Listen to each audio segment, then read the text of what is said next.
Halo semuanya, oke kita langsung aja nih masuk ke ulasan materi yang super menarik hari ini. Kita bakal ngebahas sebuah krisis eksistensial yang bener-bener nyata dan lagi terjadi di Sumba, Indonesia. Bayangin aja, ada benturan hebat antara tradisi kuno yang udah berakar ribuan tahun dengan iman modern. Gimana rasanya coba kalau kamu ada di posisi di mana keyakinan spiritual kamu seolah-olah ngajak perang identitas budaya dan keluarga kamu sendiri? Nah, itu dia yang bakal kita kupas tuntas sekarang. Biar kita gampang memahami dinamika yang kompleks ini, kita udah siapin peta jalan yang jelas. Kita bakal mulai dari dilema Sumba, tradisi Marapu, perspektif Kristen, akar ketegangannya, solusi sintesis, dan ditutup dengan gimana iman bertemu budaya. Bagian 1, dilema Sumba. Kita mulai dari akar masalahnya ya. Ini beneran dilema di mana masyarakat lokal dipaksa milih antara iman, agama, atau identitas keluarga mereka. Coba deh, kamu renungin ini sebentar. Pilih iman atau pilih keluarga? Wah, ini bukan sekedar pertanyaan iseng ya. Bayangin kamu dibilangin gini. Kalau kamu menghormati leluhur, itu artinya kamu mengkhianati agamamu. Tapi, kalau kamu ngikutin doktrin agamamu, kamu bakal diusir dari keluarga yang udah ngebesarin kamu dari kecil. Ngeri kan? Tapi faktanya, inilah realitas pahit yang lagi dihadapi sama banyak orang di Sumba. Bagian 2, tradisi Marapu. Di sini, kita bakal ngelihat sistem kepercayaan lokal yang sangat kuno dan bener-bener mendarah daging di tanah Sumba. Jadi, hal pertama yang harus kita lakuin adalah ngertiin dulu apa itu Marapu.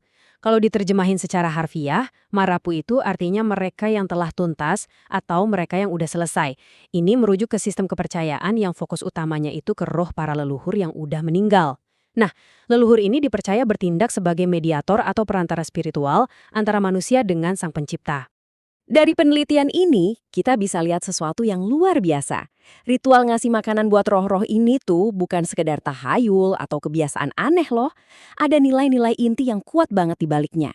Mulai dari harmoni kosmis antara manusia, alam, dan roh, terus ada solidaritas sosial yang super kuat, pelestarian lingkungan, sampai penghormatan buat leluhur keluarga.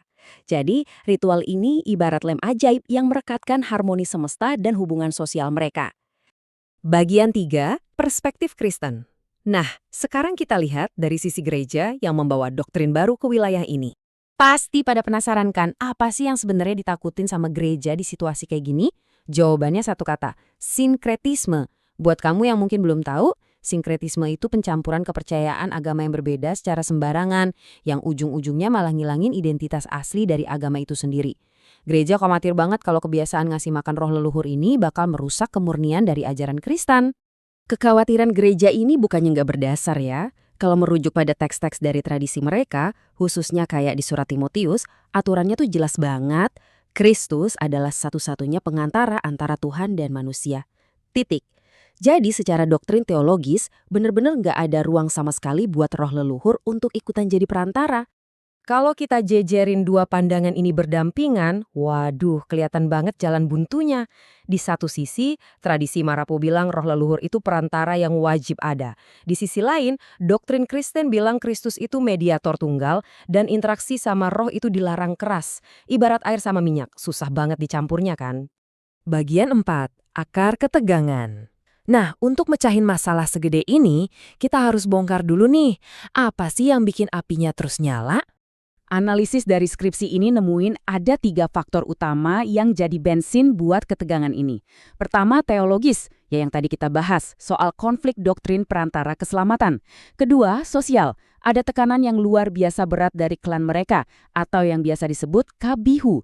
Dan ketiga, kultural, yaitu ketakutan setengah mati kalau mereka sampai kehilangan jati diri sebagai orang Sumba yang asli. Dan kita harus paham, ini bukan cuma sekedar debat teori teologi di dalam kelas. Enggak sama sekali. Buat masyarakat Sumba, berhenti ngelakuin ritual itu sama aja kayak bunuh diri sosial. Ninggalin ritual itu artinya ninggalin klan atau dikucilkan dari kabihu mereka. Bayangin aja tiba-tiba kamu nggak diakuin lagi sama keluargamu sendiri.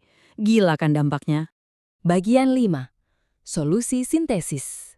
Terus gimana dong solusinya biar budaya nggak hancur tapi iman juga tetap jalan? Disinilah skripsi ini ngasih angin segar lewat konsep teologi kontekstual dari Stephen B. Bivens, khususnya yang namanya model sintesis.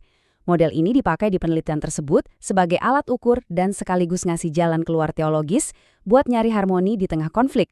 Kalau kita bandingin berbagai cara pendekatannya, model sintesis ini ada di posisi tengah yang pas banget.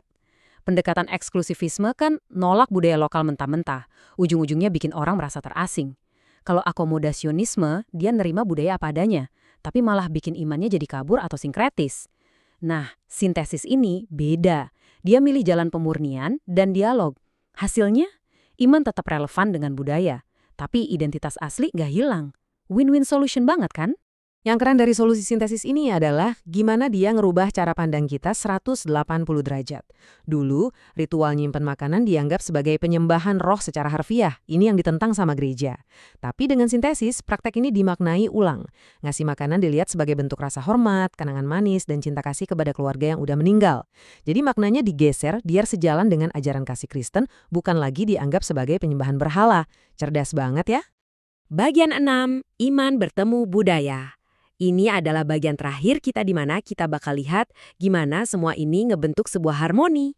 Pesan utama dari model Bevans ini puitis dan indah banget. Dia bilang kalau iman atau Injil itu harus menjadi daging di dalam budaya lokal. Maksudnya, biar agama itu nggak berasa kayak benda asing dari luar angkasa. Iman harus bisa nyatu dan berakar di dalam kehidupan sehari-hari masyarakat Sumba. Harus membumi gitu loh. Di akhir ulasan kita hari ini, ada satu pertanyaan provokatif yang pengen banget saya tanyain ke kalian semua untuk direnungin. Apakah menjadi orang yang beragama berarti kamu harus rela membuang identitas budayamu? Haruskah keyakinan menghapus siapa kita sebenarnya? Atau bisakah keyakinan itu justru menerangi dan merangkul dari mana kita berasal? Terima kasih udah ngikutin ulasan materi yang cukup berat tapi seru ini bareng saya. Sampai jumpa dan teruslah jadi orang yang penuh rasa ingin tahu.